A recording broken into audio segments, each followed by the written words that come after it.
Hello, welcome back to Amitha's kitchen and life style.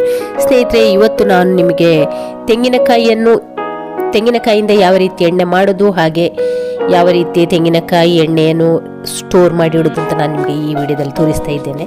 ಹಾಗಾದರೆ ಬನ್ನಿ video ನೋಡ್ಕೊಂಡು ಬರೋಣ. ಇಲ್ಲಿ ನಾನು ತೆಂಗಿನಕಾಯಿ ಸುಲಿದ ವಿಡಿಯೋ ಎಲ್ಲ ಮಾಡಲಿಲ್ಲ, ಬರೀ ತೆಂಗಿನಕಾಯಿ ಸುಲಿದ ನಂತರದ ವಿಡಿಯೋವನ್ನು ನಾನಿಲ್ಲಿ ಹಾಕ್ತಾ ಇದ್ದೇನೆ. ಹಾಗೆ ಇಲ್ಲಿ ನೋಡಿ, ತೆಂಗಿನಕಾಯಿಯನ್ನೆಲ್ಲ ಕೆಲವೊಂದು ತೆಂಗಿನಕಾಯಿ ಎಲ್ಲ ಗೆರಟೆ ಒಳಗಿತ್ತು, ಅದನ್ನೆಲ್ಲ ಬಿಸಿಲಿಗೆ ಇಟ್ಟು ಒಣಗಿಸಿ ಗೆರಟೆಯಿಂದ ಬಿಡಿಸಿಕೊಂಡಿದ್ದೇನೆ. ಹಾಗೆ ಬಿಡಿಸಿದ ನಂತರ ಇದನ್ನೆಲ್ಲ ಇಲ್ಲಿ ಸ್ವಲ್ಪ ಒಣಗಿದ್ದು ಕೊಬ್ಬರಿ ಅದನ್ನು ಬೇರೆ ಸಪ್ರೇಟ್ ಹಾಕ್ತೇನೆ. ಹಾಗೆ ಸ್ವಲ್ಪ ನೀರು ಇರುವ ತೆಂಗಿನಕಾಯಿಯನ್ನು ಬೇರೆ ಹಾಕ್ತೇನೆ. ಅಂದರೆ ಒಂದು ಸ್ವಲ್ಪ ಡ್ರೈ ಆದ ತೆಂಗಿನಕಾಯಿಯನ್ನು ಬೇರೆ ಬೇರೆಯಲ್ಲಿ ಹಾಕ್ತಾ ಇದ್ದೇನೆ. ಅಂದರೆ ಎಲ್ಲ ಕೂಡ ಒಂದೇ ಒಟ್ಟಿಗೆ ಹಾಕೋದಿಲ್ಲ, ಅಂದರೆ ಕೆಲವು ಜಾಸ್ತಿ ಒಣಗ್ತದೆ, ಕೆಲವು ಕಡಿಮೆ ಒಣಗುತ್ತೆ. ಹಾಗೆಲ್ಲ ಇಲ್ಲಿ ನಾನು ಬೇರೆ ಬೇರೆ ತಂದು ಇಲ್ಲಿ ಹಾಕ್ತಿದ್ದೇನೆ ನೋಡಿ. ಹಾಗೆ ಇಲ್ಲಿ ಬೇರೆ ಬೇರೆ ಇಟ್ಟು ನಾವಿಲ್ಲಿ ಕೊಬ್ಬರಿಯನ್ನಾದರೆ ಒಂದು 6-7 ದಿವಸ ಒಣಗಿಸಿದರೆ ಸಾಕು.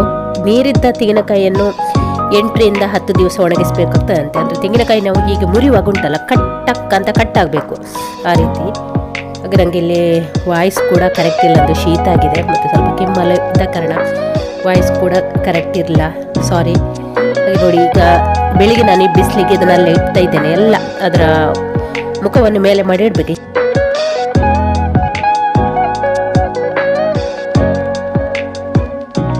ಹೀಗೆ ತೆಂಗಿನಕಾಯಿಯನ್ನೆಲ್ಲ ಹೀಗೆ ಮಂಕಣಿ ಇಟ್ಟುಕೊಳ್ಬೇಕು, ಎಲ್ಲ ಮೇಲೆ ಮುಖ ಮಾಡಿ ಇಟ್ಕೊಳ್ಬೇಕು. ಹಾಗೆ ನೋಡಿ, ಎಲ್ಲ ಬಂದ್ಕೊಂಡು ಹೀಗೆ ಲೆವೆಲ್ ಆಗಿ ಇಟ್ಟಿದ್ದೇನೆ ನಾನಿಲ್ಲಿ.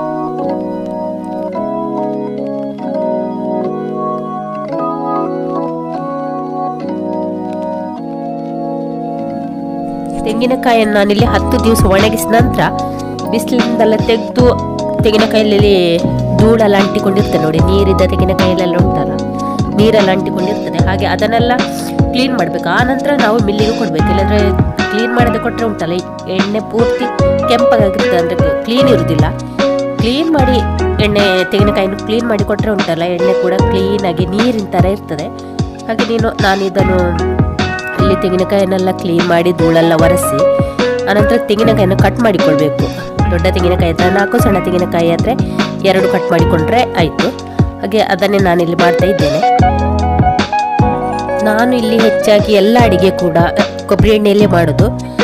ಕೊಬ್ಬರಿ ಎಣ್ಣೆ ಮೊದಲಿಂದಲೇ ಮಾಡಿ ಅಭ್ಯಾಸ. ಅಂದರೆ ನಮ್ಮಲ್ಲಿ ಕೂಡ ಕೊಬ್ಬರಿ ಬೆಳೆದ ಕಾರಣ, ಎಣ್ಣೆ ಇದ್ದ ಕಾರಣ ನಮಗೆ ಕೊಬ್ಬರಿ ಎಣ್ಣೆ ಒಂದು ಸ್ವಲ್ಪ ಕಡಿಮೆಗೆತ್ತಲೆ ಅನ್ನಿಸ್ತದೆ. ಹಾಗಾಗಿ ಎಲ್ಲರೂ ಸಹ ತೆಂಗು ಬೆಳೆಯುವವರೆಲ್ಲ ಕೂಡ ಕೊಬ್ಬರಿ ಎಣ್ಣೆಯನ್ನೇ ಹೆಚ್ಚಾಗಿ ಉಪಯೋಗಿಸ್ತಾರೆ. ಕೊಬ್ಬರಿ ಎಣ್ಣೆ ಹೆಲ್ತಿಗೆ ಕೂಡ ತುಂಬಾ ಒಳ್ಳೆಯದು ಅಂತ ಹೇಳ್ತಾರೆ, ಕೊಲೆಸ್ಟ್ರಾಲ್ ಇಲ್ಲ ಅಂತ ಹೇಳ್ತಾರೆ. ಕೆಲವರು ಕೊಬ್ಬರಿ ಎಣ್ಣೆ ಒಳ್ಳೇದಿಲ್ಲ ಅಂತ ಹೇಳ್ತಾರೆ. ಅಂತೂ ಕೊಬ್ಬರಿ ಎಣ್ಣೆಯೇ ಹೆಲ್ತಿಗೆ ಒಳ್ಳೇದು ಅಂತಲೇ ನನ್ನೊಂದು ಅಭಿಪ್ರಾಯ. ಹಾಗೆ ಈಗ ತುಂಬ ಎಣ್ಣೆನ ಆವಿಷ್ಕಾರ ಮಾಡಿದ ನಂತರ ಕೊಬ್ಬರಿ ಎಣ್ಣೆಯೇ ಹೆಲ್ತಿಗೆ ಒಳ್ಳೇದು ಅಂತ ಎಲ್ಲ ಕಡೆ ಸಹ ಕೇಳಿ ಬರ್ತಾ ಉಂಟು. ಹಾಗೆ ಇಲ್ಲಿ ನಮ್ಮ ತೆಂಗಿನಕಾಯಿ ಕೂಡ ಅಷ್ಟೇ ಒಳ್ಳೇದಿತ್ತು, ಅಂದರೆ ಬಿಳಿಯಾಗಿ ಚೆಂದ ಇತ್ತು. ಅಂದರೆ ಯಾವುದೇ ಕಸಂಟು ಹಾಳುಕಾಯಿ ಏನಿಲ್ಲ.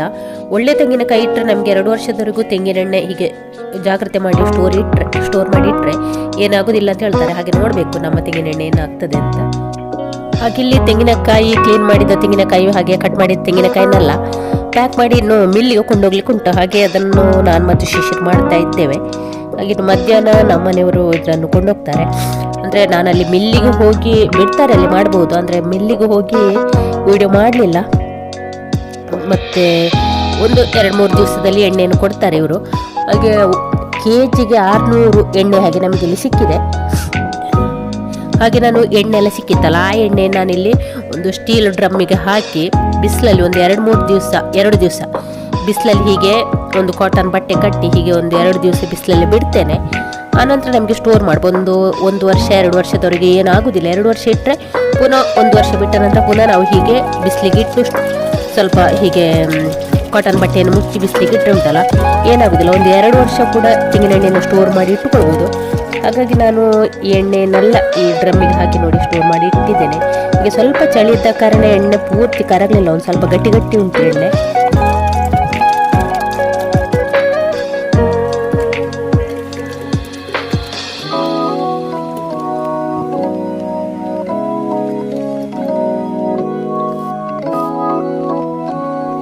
ಸ್ನೇಹಿತರೆ, ಈ ಬ್ಲಾಗ್ ನಿಮಗೆ ಇಷ್ಟ ಆದರೆ ಪ್ಲೀಸ್ ಒಂದು ಲೈಕ್ ಮಾಡಿ, ಹಾಗೆ ನಿಮ್ಮ ಫ್ಯಾಮಿಲಿ ಫ್ರೆಂಡ್ಸ್ಗಳಿಗೆ ಶೇರ್ ಮಾಡಿ.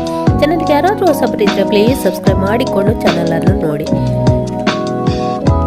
ಹಾಗೆ ನಾನಿಲ್ಲೊಂದು ಕಾಟನ್ ಬಟ್ಟೆಯನ್ನು ಹಾಕ್ತಾ ಇದ್ದೇನೆ ನೋಡಿ. ಕಾಟನ್ ಬಟ್ಟೆ ಹಾಕಿದ ನಂತರ ಈಗ ಒಂದು ಹಗ್ಗದಲ್ಲಿ ಕಟ್ಟಬೇಕು, ಜಾಗ್ರತೆ ಮಾಡಿ ಹಾಕಬೇಕು. ಒಂದು ವೇಳೆ ಎಣ್ಣೆ ಒಳಗೆ ಬಟ್ಟೆ ಹೋದರೆ ಎಣ್ಣೆ ಎಲ್ಲ ಹೀರಿಕೊಳ್ತದೆ ಬಟ್ಟೆ. ಮತ್ತು ಹೀಗೆ ಗಟ್ಟಿಯಾಗಿ ಕಟ್ಟಿ ಇಟ್ಟುಕೊಂಡ್ರೆ ಆಯ್ತು ನೋಡಿ. ಒಳ್ಳೆ ಬಿಸಿಲಿರುವ ಕಡೆ ಇಡಬೇಕು. ನಾನು ಇದನ್ನು ಬೆಳಿಗ್ಗೆ ಕಟ್ಟಿರೋ ಒಂದು 5 ಗಂಟೆ ತನಕ ಇಲ್ಲಿ ಬಿಸಿಲು ಧಾರಾಳವಾಗಿರ್ತದೆ. ಹಾಗೆ ನಾನು ಇದೇ ರೀತಿ ಇನ್ನೊಂದು 2 ದಿವಸ ಇಡ್ತೇನೆ. ಆನಂತರ ನಾವು ಎಣ್ಣೆಯನ್ನು ಸ್ಟೋರ್ ಮಾಡಿ ಇಟ್ಕೊಳ್ಬೋದು. ಸ್ನೇಹಿತರೆ, ಈ ಬ್ಲಾಗನ್ನು ಇಲ್ಲಿಗೆ ಎಂಡ್ ಮಾಡ್ತಿದ್ದೇನೆ. ನಾಳೆ ನಾವು ಹೊಸ ಬ್ಲಾಗ್ ಅಥವಾ ರೆಸಿಪಿಯೊಂದಿಗೆ ಸಿಗ್ತೀನಿ. ಇಲ್ಲಿಯವರೆಗೆ take care, bye bye. Thank you ಸ್ನೇಹಿತರೆ.